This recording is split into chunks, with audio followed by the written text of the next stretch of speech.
Hey, this is Being Scared, where we mix relaxing sounds with mostly true scary stories. Before we begin, please don't forget to subscribe if you enjoy this kind of video. Thank you to the 63% of you that are subscribed. And if you're not, please consider subscribing if you enjoy this video, so that we can make it to 70% before Christmas. And just in case you missed it, I have an Indiegogo page right now for the full-length movie I'm producing, Gale, Yellow Brick Road, which is a horror spin on The Wizard of Oz. We are about 60% done with the film, and we could really use some extra help crossing the finish line. Please check it out. The link to the page is in the description and the pinned comment. And also, as always, please keep in mind, there are only 3 ads in this entire video, after the first 3 stories. And lastly, don't forget to give this video the old thumbs up if you like it. It helps it get recommended to more people. Thank you for being here, and I really hope you enjoy. Now, let's begin.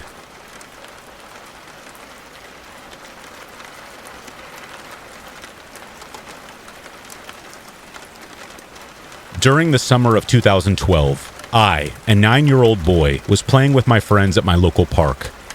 Being young and oblivious, I didn't really notice anything unusual at first.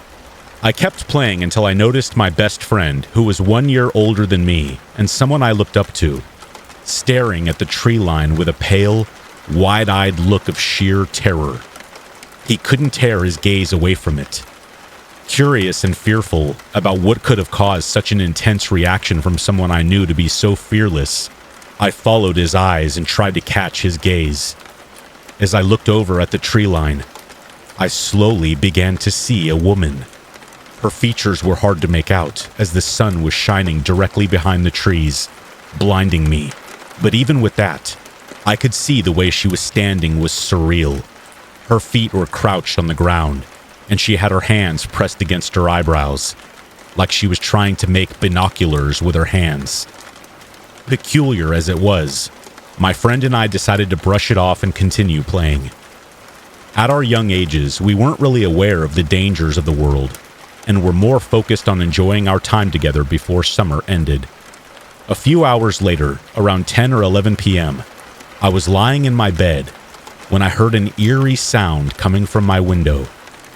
It wasn't the usual scraping sound of keys on glass, but rather something like sharp nails dragging back and forth across the window pane. To understand how strange this was, you need to know that my room was on the 2nd floor, and my window was positioned high up, about 16 to 18 feet off the ground. It was not a low-hanging window. It was placed at the top of the room to my right. So, when I decided to push past my fear and investigate the sound, I stood on top of my bed and peeked out the window. To my absolute horror, I saw the same woman from the park.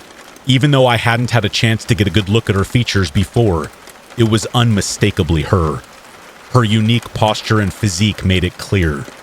She was gripping my windowsill with her hands, her cold, dead eyes staring directly at me. We locked eyes for what felt like 5 minutes, but in reality, it was probably only 5 seconds. Then, to my horror, the woman broke the silence by scraping the window. Not with her nails, but by opening her mouth so wide, I could see the back of her throat. She then pressed her teeth to the window pane and bit down, as if trying to chew through it. At that moment, to my absolute shock, the woman began to bang her head against the glass, over and over again. That was all I needed to snap me out of my frozen terror. I bolted out of my room and ran straight to my parents' room. As soon as I told my dad what I had seen, he sprang out of bed, grabbed a weapon from his nightstand, while my mom called the police. My parents and I waited anxiously for the police, and after what felt like an eternity, they finally arrived. They searched the house and found nothing, except for the broken glass on the floor of my bedroom. They were as confused as we were. There were no traces of how anyone could have climbed that high, and no footprints or evidence were found anywhere around the house. After that, my parents didn't allow me outside without a guardian. Security cameras and an electric fence were installed around our property. To this day, my only question is, how could have someone climbed that high and left no evidence whatsoever in such a short span of time?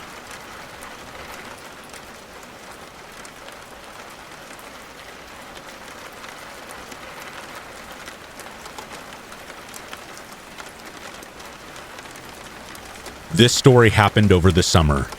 I had started seeing this guy I met through mutual friends, and we had been hitting it off for a while. I won't say exactly where for privacy, but one of our first dates was a late-night drive to a popular lake area in the Roaring Fork Valley of Colorado. The first night we went, we enjoyed some green and spent time chatting under the moonlight. A night full of romance, conversation, and a little bit of passion after we left and went back to my place to watch Hulu. He and I both have busy schedules, but we had another whirlwind date to the same area about 3 weeks later. The moon wasn't quite full, but that didn't stop us from enjoying each other's company. Now, for a bit of layout of the land. This lake and park area has 2 places where folks can park vehicles. One where you can pay a sum of money to park while you enjoy the lake, or a dirt track where folks usually go hiking. We were parked in my car on this dirt lot trail both times. The second time we pulled up, there was another car parked there. It was past midnight, and we assumed that whoever was in the other car was likely doing what we were, as well as what we were about to start doing. We got out, smoked a little, and even though I was having a good time, something felt off. You know that feeling that someone's watching you? Amplify that by 5, and that's what I was feeling. I figured it was a mixture of exhaustion and the few hits off the joint made me feel a little jumpy, so I didn't pay much attention to that feeling. But I did keep in mind to be aware of my surroundings. After smoking, we climbed into my back seat and started cuddling and kissing. I had the car running with the headlights on, and just because I was feeling a little anxious, I had the doors locked too. As my date and I started getting a little hot and heavy, he began to lay me down on my back in the passenger seat. As our lips broke apart for a second, I glanced out the windshield quickly, and my blood ran cold. I saw something dart behind a tree that was lit by my headlights. I froze for a second, and after a pause, I saw something that has been seared in my mind permanently.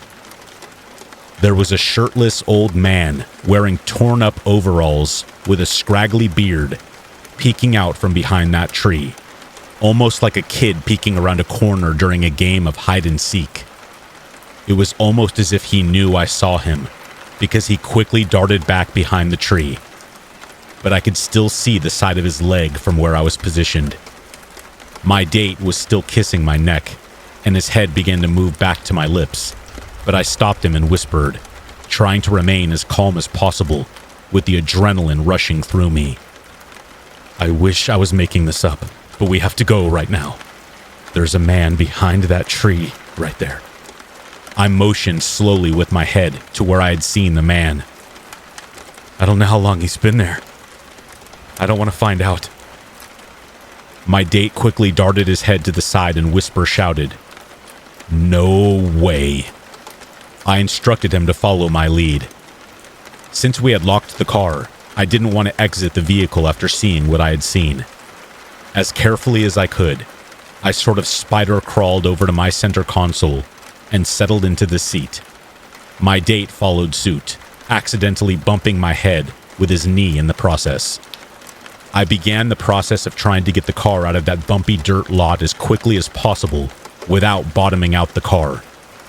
I white-knuckled the steering wheel for the 5-mile drive back into town.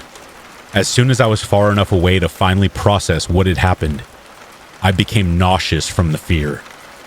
I also began to shake, and my date, being the absolute gentleman he is, calmly asked me to pull over so that he could drive us back to my place safely. As soon as we entered the doors of my home, we began a debrief on what we possibly saw. At first, I thought of the first logical explanation. The other car that was there. Maybe the owner had to step out to relieve himself or something. But this was past midnight in Colorado, in the mountains. Despite it being summer, those mountains still get pretty chilly at night. And it was definitely cold. Why would he be shirtless? And why did he dart behind the tree, only to peek out and watch for as long as he did, and then dart back behind it? Was he watching us? Who was he? My date from that night and I have still been going pretty steady, and we still try to figure out what it possibly could have been, even 3 months later. If you're going for late night drives where you park, please make sure you never go alone. Make sure someone has your location. And always, and I really do mean always, be aware of your surroundings. I have lived in Colorado for the majority of my life, encountering bears, mountain lions, and coyotes. Heck, I was even chased by a bull when I was a teenager. But none of those encounters compare to the sheer terror I felt seeing that man after midnight.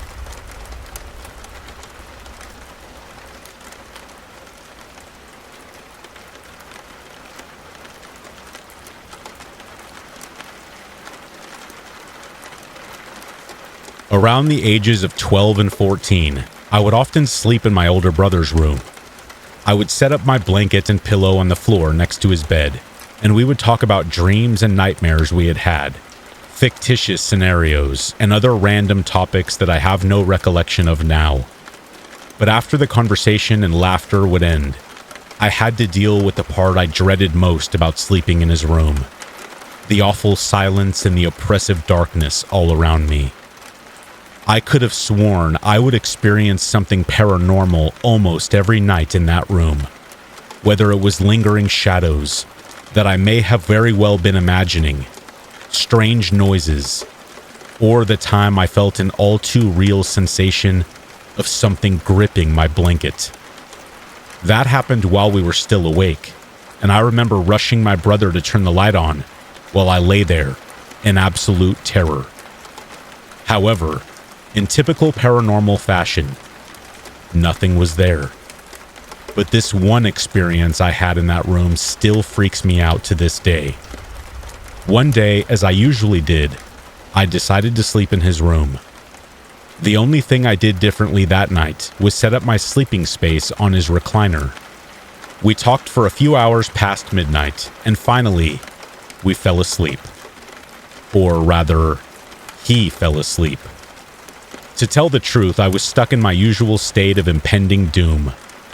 But this time, I think my fear was justified. While I lay there, reclined with my arms on the armrests, trying my hardest to fall asleep, I heard the worst thing my younger self could ever hear: scratching on the back of the chair. My eyes immediately darted to my brother's bed, wanting to call out to him for help, to get whatever this thing was behind the chair to leave. But nothing came out of my mouth. I lay there motionless and unable to speak, my heart pounding so hard that I could feel it in my wrists. The scratching persisted, slow and sinister. My young mind imagined a horrifying dark creature with gray hands and long black fingernails, crouched behind the chair, purposely trying to scare me. But another, more logical part of my mind wondered if it was possibly a rat, or some fabric in the back of the chair ripping. But none of that made sense. The scratching was too slow and controlled to be an animal or something tearing. I ended up not saying anything and just waited for the scratching to stop. Eventually, after what seemed like forever, it did. But I knew better than to stay in that awful room, straight out of a horror film. So I went back to my room.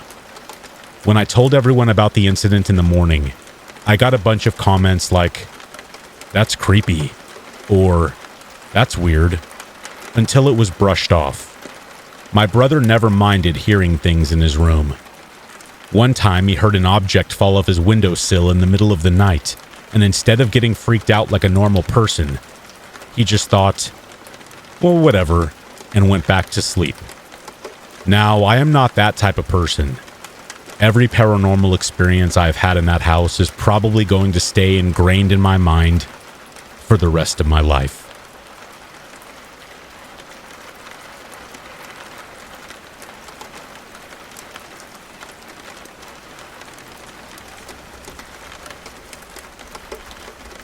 Walking to your mailbox to get the mail and mowing your lawn are normal, trivial tasks that no one thinks much about. But when someone is watching you do those things, it's a different story.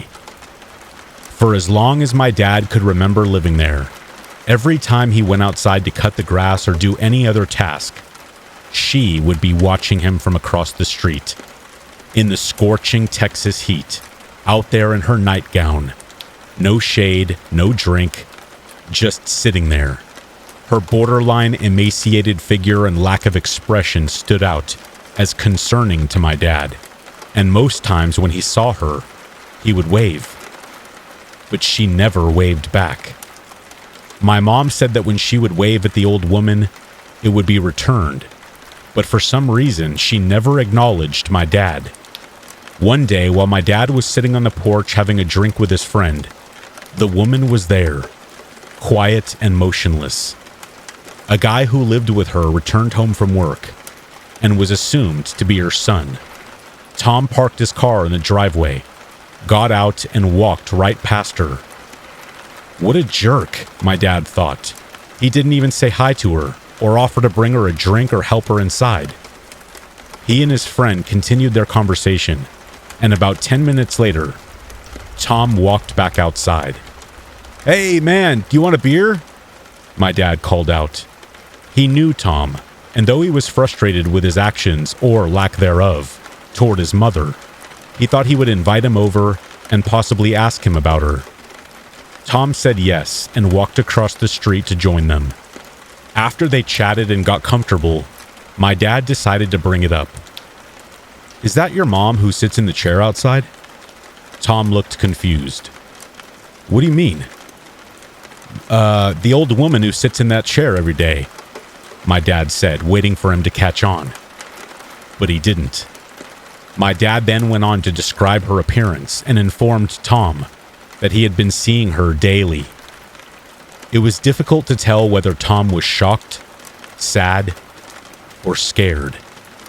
He then went on to tell my dad that his mom had passed away a few years ago and used to live in that house.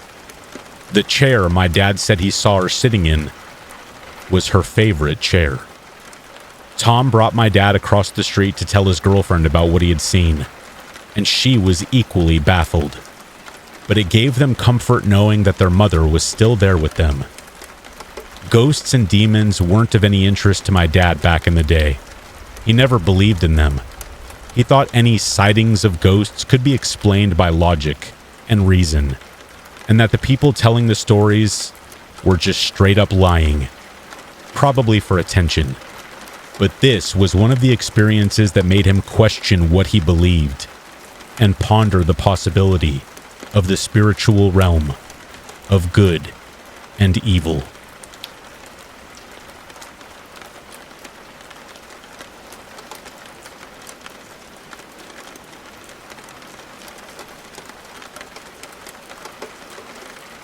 I have had nightmares for as long as I can remember. It started with recurring dreams about friendly childhood figures like Snuffleupagus chasing me and devouring me, and progressed to more realistic scenarios, such as being shot as I got older. I'm not bothered by my nightmares anymore. I have unfortunately grown quite accustomed to them. However, there is one nightmare that has stuck with me for years, and it was unlike any other scary dream I have had. Let me preface this by saying I had recently visited the Museum of Shadows, a museum near my hometown that showcases supposedly haunted artifacts from around the world. I consider myself a bit of a skeptic when it comes to ghosts, but I don't limit myself to what could possibly exist and what could not. Growing up in a religious household, I was raised in a family that strongly believed in demons and possession. I still admittedly believe in such things, which may have influenced the experience I am about to tell you, but I still don't know if it was purely psychological. In the museum, there's a basement filled with demonic objects, items that allegedly contain spirits that have harmed people. Being someone who loves thrills, I excitedly explored this section, reading the stories and seeing the things that supposedly caused so much harm that a jar of holy water is kept at the entrance to bless those who enter and protect them. I had rented one of those ghost detectors that beeps when there's a fluctuation in energy, which is often associated with ghosts. I wasn't getting any response from my device, and when I did, it was usually because I was pointing it at spots where electrical wires ran. However, when I stood in the center of the basement, where no walls or electrical wires were present, I suddenly got a large response from the ghost detector. I looked around to see what could be causing it, holding the device up, down, and side to side, checking for possible energy fluctuations. I was then surrounded by a cold air that gave me goosebumps. I looked up, expecting to see an air vent, but there was none. I stepped out of this one spot and immediately felt fine. Experimentally, I held my hand out to see if the cold was contained to that spot, and to my surprise, it was. I looked down at the ground and suddenly noticed that the spot I was standing on was marked with an X in duct tape. After finishing up my museum experience, I decided to ask the curator about the X on the floor to see what it meant. "Oh," she said, "this building is very old. There might have been some tragic incidents long before we moved in here. We mark areas like that to show where someone has died, according to the history of the building." I was in disbelief and a bit shocked. I did feel like it was a gimmick, and I was unamused by this fact. I thanked the curator for her explanation and left. That night, as I was about to sleep, I started thinking about my experience again. Had I really encountered a ghost? A demon? Or was it all circumstantial and psychological? I slept on it, trying to ignore the unease I felt. When I finally fell asleep, I woke up in my dark room. Confused, I looked around, wondering why the night had felt so short. As a lucid dreamer, I preferred my usual checks around the room to see if there were any abnormalities that could confirm whether I was asleep or not. While I was performing my look around, I felt a shift on the side of my bed, like a sudden pressure being applied. I snapped my head to the side, and there, crouching by my bed, was a decrepit lady. Her bony hands were pressing into my mattress. Her eyes were large and pure white, her mouth locked in a grotesque grin with missing teeth. Her hair was dark, scraggly, and falling out. Her skin was wrinkled, almost corpse-like, and devoid of color. She knelt beside me, frozen in place, her hollow eyes seemingly staring right through me. "Count my fingers," she croaked in a voice that was a strange mix of a whisper and a groan. Terrified and confused, I looked down at her fingers. Against my will, my index finger began to touch each one of her cold, skeletal fingers, and I counted aloud how many she had. 1, 2, 3. But she didn't have 10 fingers. 3, I said, my voice shaky. You have 3 fingers. With alarming speed, she whipped her hands behind her, hiding them from view, before rapidly returning them to the bed. This time, more fingers were placed on the mattress, but not all of them were hers. Some of the fingers looked like they had been taken from another person's body. I couldn't tell. I started counting again. 1, 2, 3, 4. In the corner of my vision, I saw her pluck one of the fingers off the bed and hide it behind her back as if to trick me. I said nothing and continued counting. 5, 6, 7. including the one she had hidden behind her back, without touching it. Her face twisted into a horrifying frown, her mouth opening wide, and she moved again, hiding her hands as she shifted her fingers around.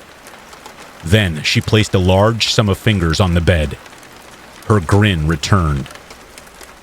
"Count my fingers," she rasped. I started counting again, but now she was removing fingers left and right, trying to get me to mess up just once. I still have no clue what her plan was, or who or what she is, and I have no idea what would happen if I miscounted. 13, 14, 15. I paused. As I went to place my finger on the 16th finger, she pulled it away before I could touch it. Out of sheer panic, I blurted, 17. I said the wrong number. Her eyes widened with a hunger that reminded me of a starving man looking at a hot meal. Her grin stretched wider, if that was even possible. Slowly, she lowered herself from her crouching position until she was no longer visible, all the while maintaining direct eye contact with me. I jolted up, wide-eyed, looking around my room. I heard skittering noises. It was pitch black, and I couldn't see anything. My hands fumbled around the nightstand as I grabbed the Xbox controller I kept there, in case I needed to throw something. It felt solid, real in my hands. Too real to be a dream. Suddenly, I felt her jump out onto the foot of my bed. She began crawling toward me at a terrifying pace. I was then startled awake, sitting up as fast as I could. My room was dark, and it looked exactly the same as it had in my nightmare. I felt insane. There was no way that had been real. I pinched my arm.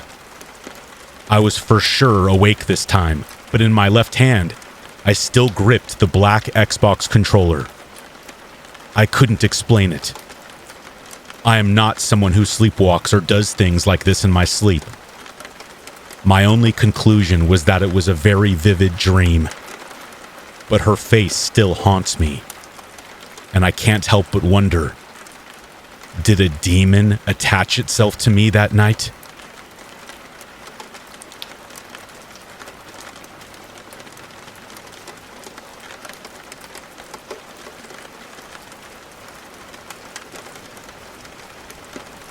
I'm a 21-year-old female, and this happened when I was around 14. I wish I had sent this story in shortly after it happened, so I could remember all the details more vividly, but I'll recount it the best I can.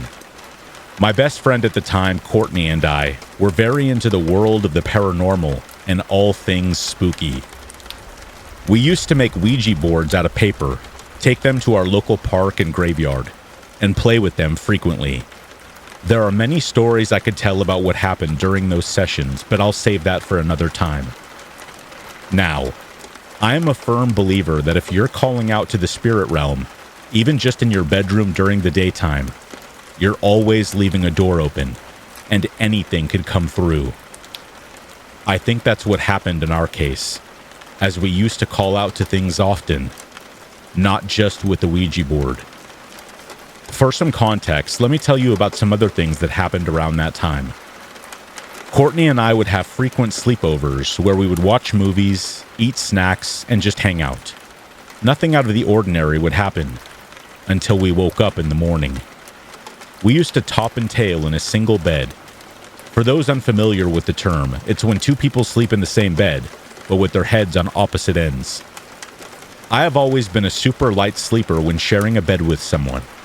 This is something that has continued into my adult life, so every little move Courtney made, I could feel, and it would wake me up briefly. After we had eaten all of our snacks and watched some movies, we would get pretty tired and decide to call it a night. As you can imagine, we would leave behind bowls, cups, and other things that we would clean up in the morning. But when we woke up, everything in the room would be in places that we hadn't left them. I remember one time I had placed both of my TV remotes on my desk chair after turning the TV off, and the large popcorn bowl we had been using was on my desk, along with the glasses that we had been drinking from. But when we woke up, both TV remotes, along with the popcorn bowl, were on the bed between us, and the glasses had been moved to my bedside table. We have both sworn to this day that neither of us moved anything around. This happened so frequently that it got to the point where we had to take pictures of the room before and after we went to sleep to see if anything had moved. I should mention that my house isn't haunted, and this happened both at my place and at hers when we stayed over at each other's houses. Neither of us have ever been sleepwalkers, so the whole thing was just bizarre. Another thing that happened during one of our sleepovers was that we had just woken up in the morning. By this point, Courtney had been sleeping on a mattress on the floor to give us more space. I was lying on my bed, and she was on the floor. Suddenly, I felt a very distinct single fingertip harshly poke me on my spine. It was so hard that it made me jolt and startle verbally. You know that feeling when someone comes up behind you and pokes their fingers into the sides of your waist to tickle you? It felt just like that. I laughed at first because I 100% assumed it was Courtney. But when I saw her very confused expression when I asked if it was her, she swore she didn't do it. By this point, I had been friends with her for 3 or 4 years, and I knew when she was lying.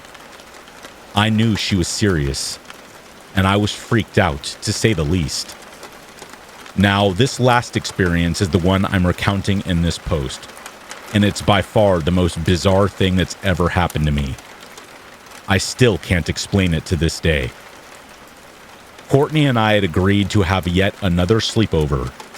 This time, though, her little sisters weren't home for the weekend, so we could use their bunk beds for the night, which was the first time we had ever done this.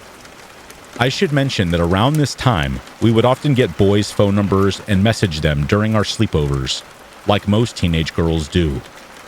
We grabbed our snacks from the store and made it back to Courtney's place. We decided to chill out for a bit in her sister's room since that's where we would be spending the night. We were both sitting on the bottom bunk when we got a message on Courtney's phone from an unknown number that simply said, "Hey." We looked at each other confused and asked, "Who's this?" The reply was the same. "Who is this?" At first, we assumed it was a boy or someone from our school trying to mess with us. But the messages started getting stranger. They started saying things like, "I know you." And again, we assumed it was someone messing with us.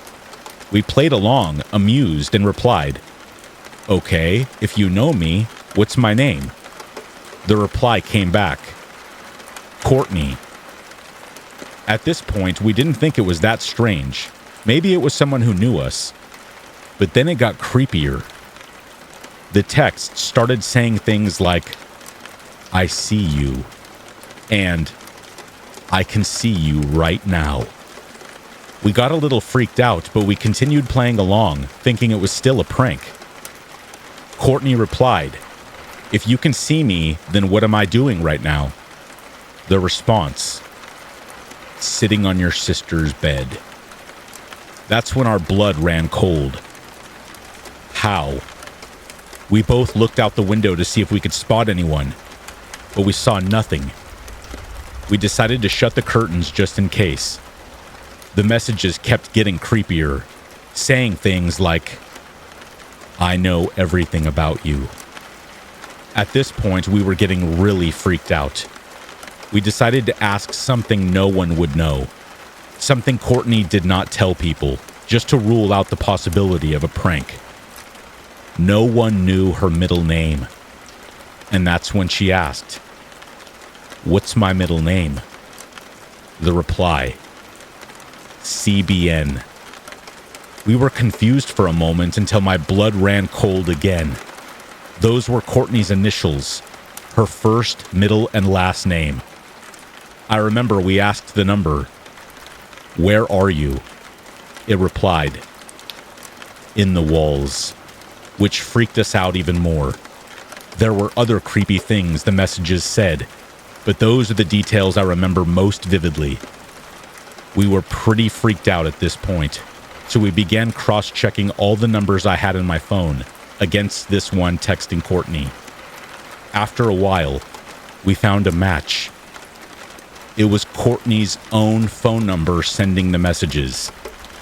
We checked a dozen times just to make sure we weren't going crazy, but it was definitely her number. The messages stopped after about an hour, and it began responding the way it normally does when you text your own number. We sent hi and got a reply. Hi.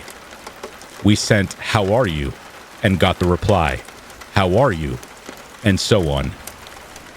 I have tried to search online to see if anyone has had an experience like this, but I have found nothing. All I have come across is stuff about people being able to hack your own number and send messages from it. But even then, you usually get spam text about bills or someone has used your credit card. And even if it was some weird hacker, how did they know where we were, what we were wearing, and everything else about us? The whole thing was just incredibly creepy. I am still searching for an explanation.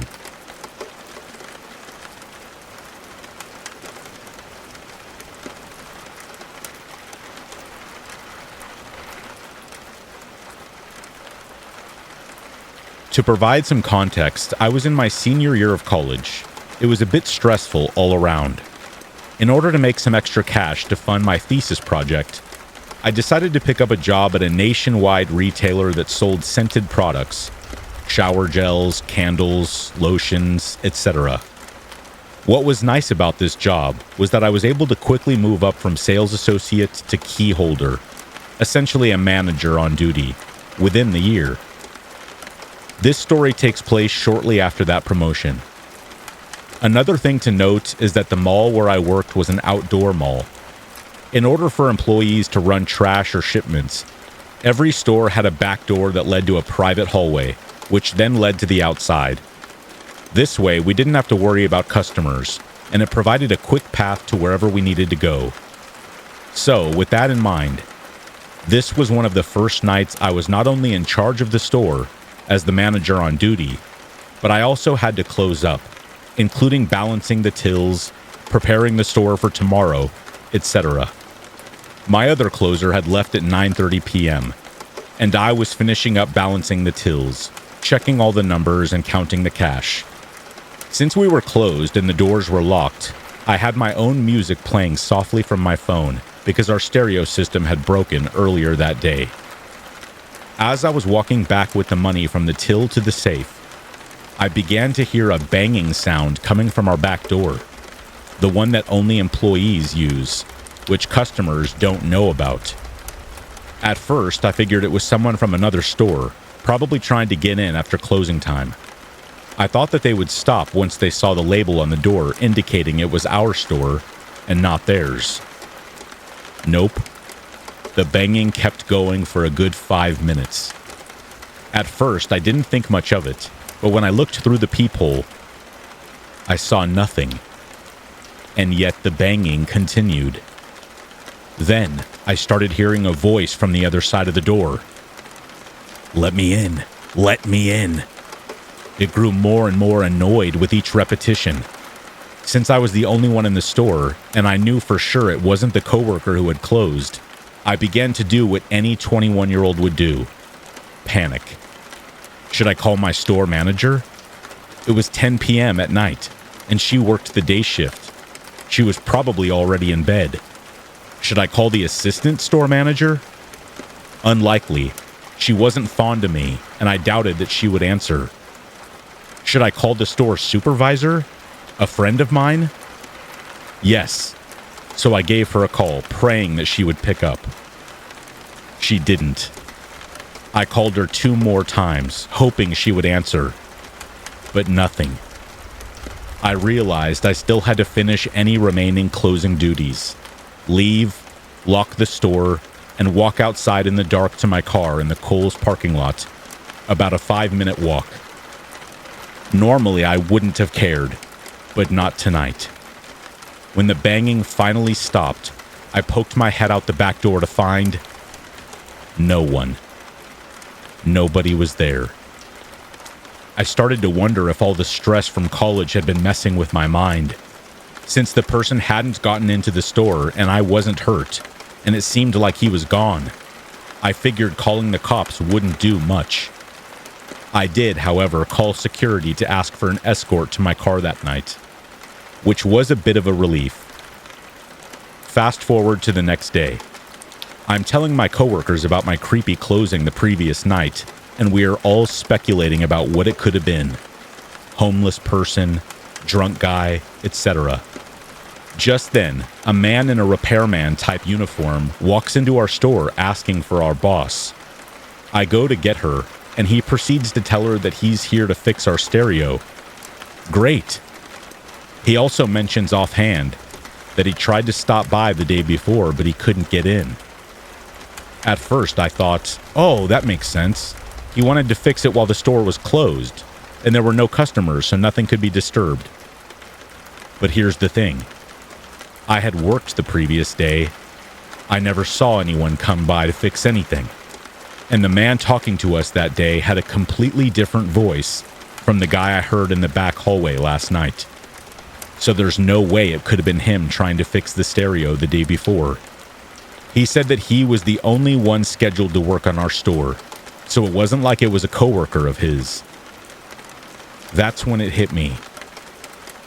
Who was trying to get into my store last night? I never did find out.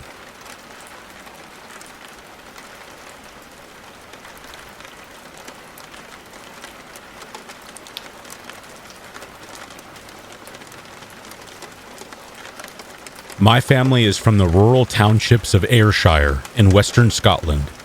My grandfather moved his family to Ontario, Canada in the mid-1960s when my mother was only a baby. I was born and raised here, and my mother often took my brother and me to visit our family overseas, to enjoy the ancient landscapes and rugged coastlines of our ancestral lands that our family had been immersed in for centuries, if not millennia. I fell in love with the whole thing. The folklore, the old traditions, the cultural differences, and the connection to familial history that we lacked back home.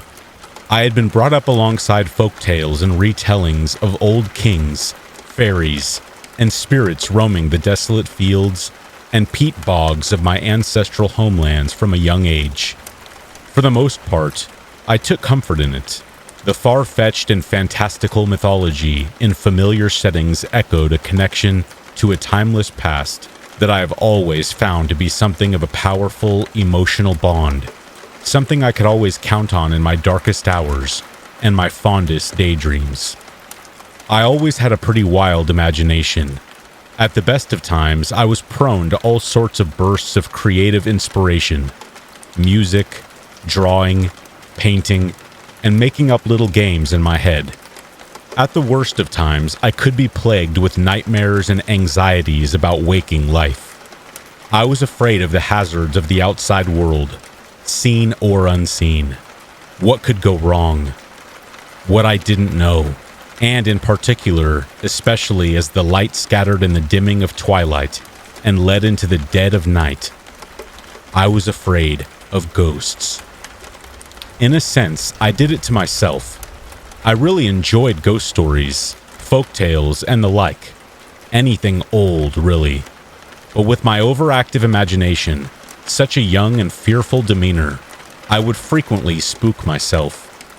I often found myself dreading the turning of a dark corner at night, or feeling as though I was being watched through the cracks of the blinds that didn't quite cover my windows.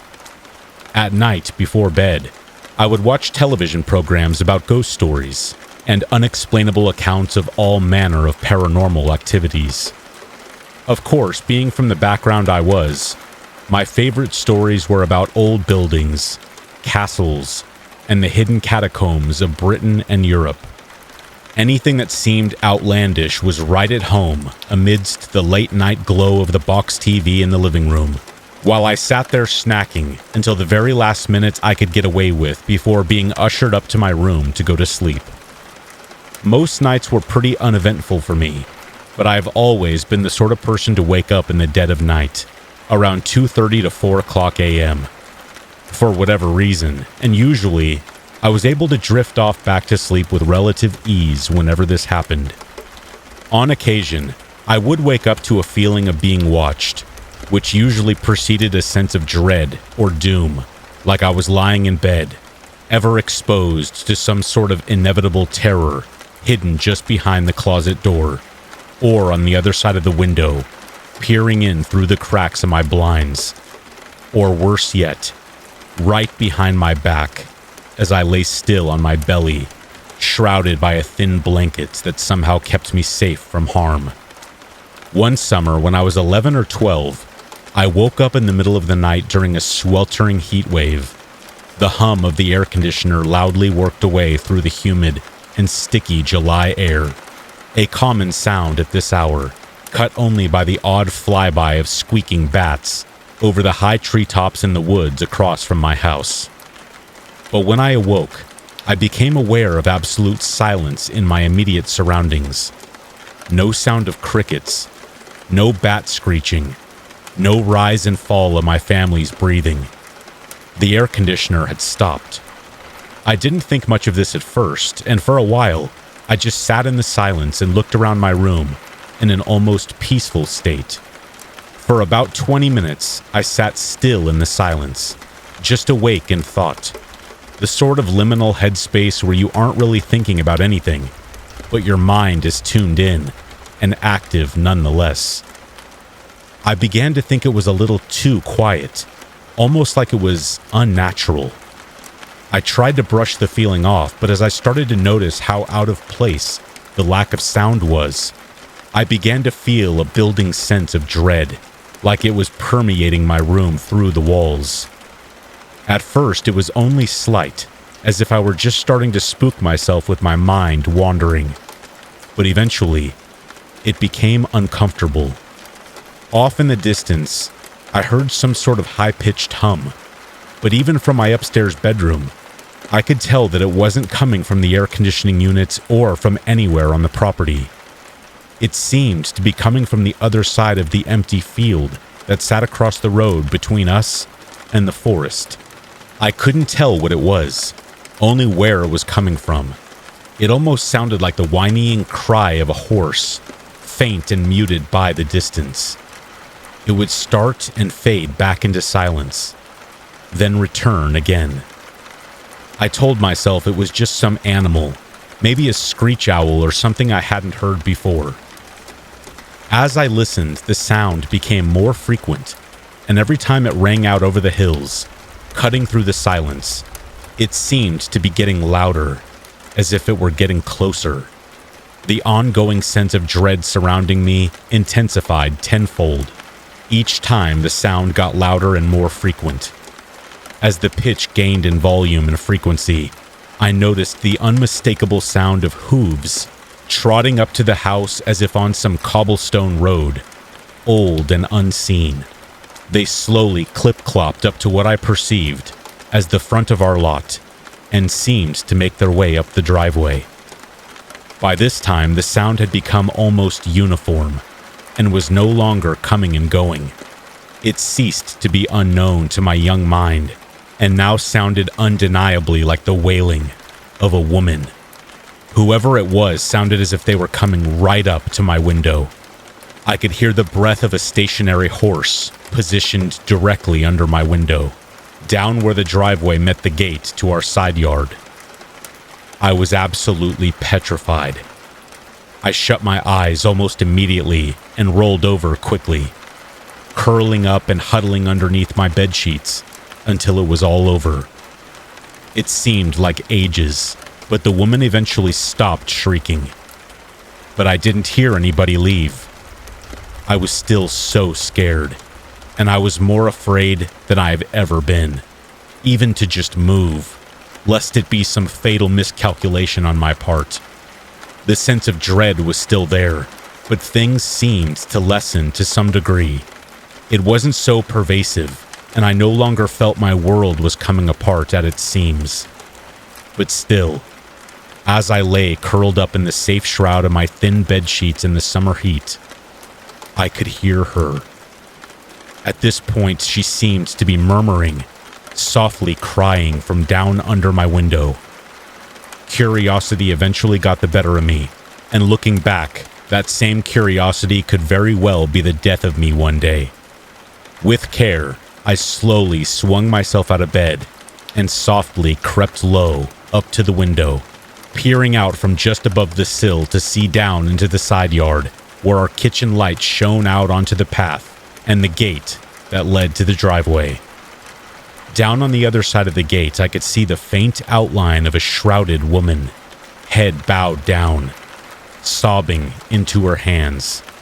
She was indeed atop a large black horse, and though I could only see her silhouette, I could tell she was wearing some sort of thin veil around her head and a laced overcoat or cloak. "Go away," I stammered out, terrified and all the more surprised at my stupid choice to utter something more than a staggered breath. Her sobbing immediately ceased, and I drew back away from the window, low back onto the floor, afraid of what that might mean. I didn't hear anything at all after this point. The gloomy feeling of dread was still there. I almost jumped into my bed, and I'm not sure how I did so without making so much as a sound. Maybe she had some effect on sound? I'm still not sure, even years later. I lay stiff as a board, with my head on my chest and my arms over my head, eyes shut tightly, holding my breath, hoping that she would just go. The sense of doom was so intense by this point that if I thought it was unbearable before, now it was almost hellish. She was watching me. I just knew it. I don't know how, but she was. After what felt like either a lifetime or 10 seconds, the feeling lessened again, and I could hear the soft sound of hooves slowly heading away down the driveway into the distance. But as I turned around to check, I looked over at my window to see two bright and glowing eyes, blood red and shining with some ungodly light, peering through the blinds and into my own eyes, locked gaze to gaze with something not of this world. I couldn't move a muscle. My window was on the second story. At this point, I didn't know what was happening, and I was convinced this would be the last thing I would see. As I lay there helpless, locked eye to eye with this fiend, she began to shriek and howl at an ungodly volume that seemed to take up every corner of my bedroom and every inch of my soul. As the dread intensified with the volume of the relentless screaming and howling, the woman's jaw began to unhinge, and her sallow face contorted under the cover of her thin veil. I started to black out, and the last thing I remember about it was her wrathful, hollow eyes, as the sound began to fade into obscurity, and I lost consciousness. I woke up to the sun beaming through my windows, which my parents would often open when they woke up to get us all up and keep us from sleeping in. The sound of people mowing their lawns outside, the cicadas in the trees, and the familiar buzz of the air conditioning unit were all back, and it was as if nothing had even happened. The events of that night had a huge effect on me as a child, and even today, decades later, it still creeps me out to think about. I never really did get an answer as to what happened or what I saw, but in the days following, I convinced myself that I had come face to face with a banshee. I have since developed more of an interest in cryptid encounters and folklore from around the world, digging up all sorts of accounts of otherworldly beings, fairies, demons, and the like. Fairly recently, I started revisiting some of my Scottish heritage and found something within the folklore that matches what I had seen to a pretty high degree. With almost absolute certainty, I'm convinced that what I saw was something called a cunyag. It couldn't have been a traditional banshee. According to folklore, only certain Irish families are associated with the banshee, and after all, nobody in my family died or even came close to death, and I'm obviously still here. However close the cunyag is to the banshee, there are some key differences, and the most common distinction is this. Banshees aren't actually there to torment you. You can even talk to them by most folkloric accounts, and they will often respond with some message about a loved one who is in danger, or somebody you know who has passed away. Do not talk to the kunyag.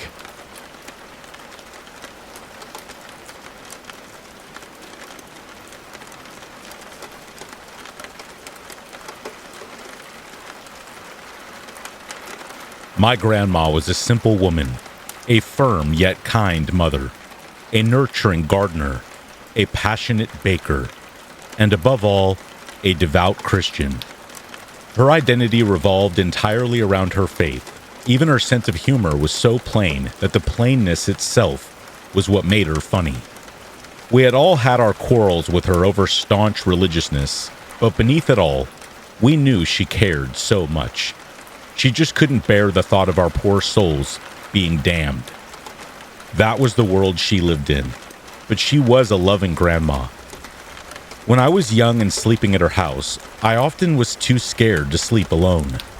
I would come to her bed and tell her that I was too scared. I was always terrified of being alone in the dark. She had this Bible verse she would sing, "Do not fear, for I am with you." Isaiah 41:10. She would wag her finger before tapping my heart to relay that God would always be with me. Thanks a lot, Grandma. She would always sing Bible verses to us instead of sharing her own thoughts. This one stuck with me, though. Whether it actually made me feel better or I just realized that was all Grandma was going to do when I came to her scared, I always went back to bed and eventually fell asleep. Sadly, when I was 16, she passed away. After the funeral, my extended family gathered at her house for a long get-together since we hardly saw each other. Being one of the oldest kids, I found my place entertaining my younger cousins, some of whom I had only seen a few times in my life. We decided to play hide-and-seek, and after being the designated seeker 5 or so times, I said that it was their turn to find me. I snuck into her basement, which was cluttered with things she had kept over the years. There was a bed frame and mattress springs leaning against one of the walls, with various frames, paintings, and other items stuffed between and around it. So I crawled underneath it. It was dusty and filled with cobwebs, but I knew the kids wouldn't find me so easily. The basement had one light, and it was underground with no windows. No one really came down here other than to grab a soda or ice cream from the extra refrigerator. So there I am, hiding in old cobwebs, hearing my little cousins stomp around looking for me.